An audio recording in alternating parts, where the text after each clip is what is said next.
foster care, why we personally do not use the term special needs. My husband and I, we have been foster parents 20 years this coming January. We have been consistent foster parents, and we have seen a lot of terms of kids that have come into care. And what we have discovered is that for us, we just choose not to use that term special needs. In adoption, often the word special needs can apply to any child who has come into care. It can be hard to place kids according to the state. That can be kids of certain ethnicities, certain demographics, even kids of different languages or coming from different regions. It can qualify them as hard to place or according to this state kids with special needs. So when we use this term, it isn't necessarily accurate in the sense that society has for this term special needs. The term special needs is almost universally disliked by professionals, by those within the foster care community, because there can be this potential to misunderstand, and it can carry these negative connotations. We rarely talk about kids with special needs. When we have podcast interviews or when we're speaking, there can be this big message of struggles, but we don't necessarily label it special needs. But often, really, the bigger the need, the bigger the miracle and the beauty within that child. Often what we have found is kids that carry special challenges, they often have a grace that also accompanies that. They may be challenged in one area, but they're extremely hard workers, or they're super personable or friendly, or they have excellent social skills. They may be very kind or gentle. And there's a lot of characteristics that accompany kids that come with special challenges. So when we label a child and say there's special needs, it can give society and those around us this mindset that these kids don't belong, that they are in a different category, and thus we label them and kind of disassociate them from general society and our general community.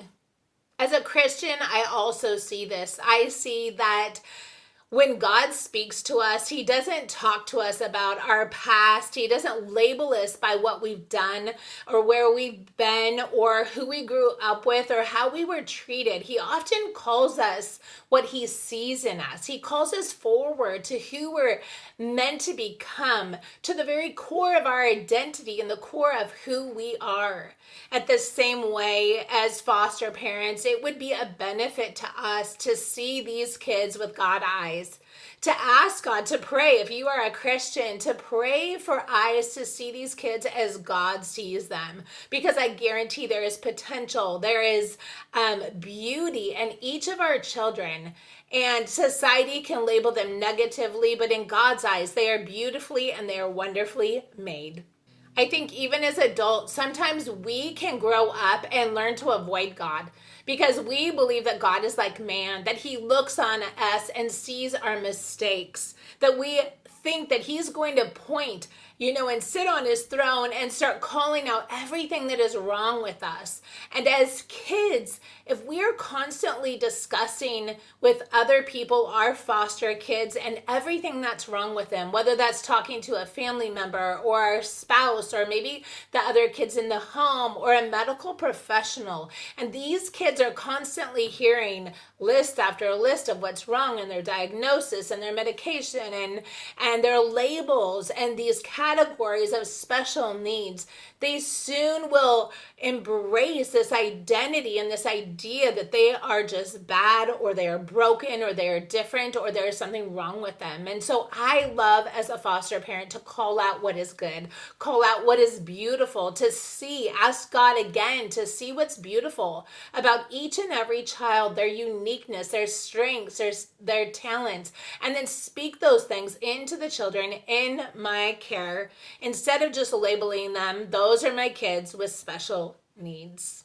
When we label children simply as kids that have special needs or special needs children, We forget that these children, they have souls, they have minds, they have little spirits.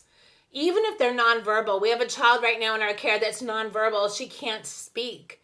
And yet she can feel how people treat her, how people around her act, how they perceive her, because there is a soul, and she's absorbing the belief systems of those around her about who she is. And so we again want to speak to the soul of these children about who they are, especially in Christ.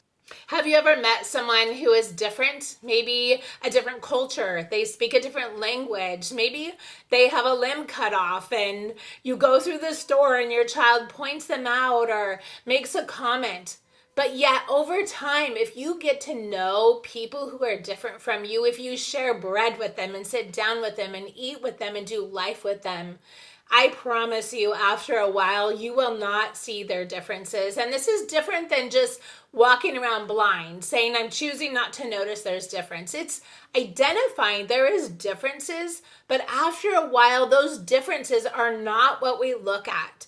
Our family members who maybe have disabilities or who look or act different or who have special challenges, we don't see those people as challenges. We see them as people that we love and care about. And in the same way, that is what love does. It says it covers a multitude of sins. It covers up all those things about us that may be broken or screwed up, or maybe someone hasn't had the right coping skills. This is what love does. And so again, I encourage you to see our kids with eyes of love, not eyes looking for imperfections and mistakes and differences in the children that are in our care.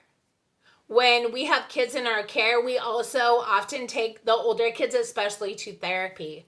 In therapy, there's play-based therapy, but some therapies will be asking you to fill out forms, and they will start labeling and diagnosing and medicating the kids that are in our care. And pretty soon, if you have a child with big behaviors, it can be easy to be absorbed with what's wrong with our children. But there is this saying, what we look upon grows. What are we going to choose to look upon when we look on our kids in care?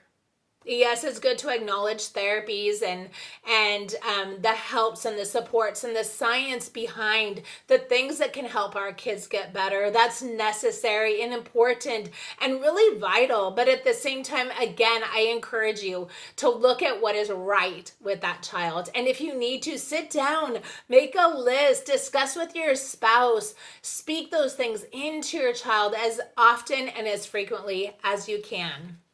Most states also agree that special needs according to foster care is not as we think. It's not kids in wheelchairs or that are nonverbal. Kids in care that are special needs, and I just did a video about this. I'll try to post that below. Kids in care that are special needs are kids from different ethnic and racial backgrounds, kids that are older, kids that are members of a sibling group, kids that maybe have medical or physical or emotional disabilities, kids that are at a higher risk than other people, maybe because their parent has a diagnosis or schizophrenia or depression or has committed suicide. Those kids now become at risk or special needs kids. Any condition that is additional or extra or difficult to manage or is outside the norm of our society makes a child be labeled as special needs.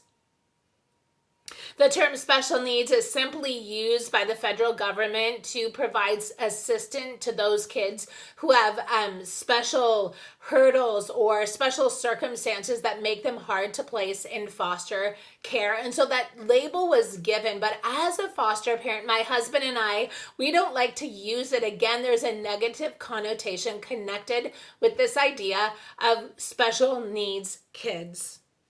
My husband and I, we've adopted 4 kids, and those kids have hearing impairment, trauma, social, emotional abuse in their past, ADHD, autistic-like symptoms. We also have fostered kids that have Down syndrome and drug exposure, behavior issues. And we just don't see our kids as kids with special needs. They are simply kids that live in our home that we love and we care for. And that's how we choose to see it, and that's how we choose to label them.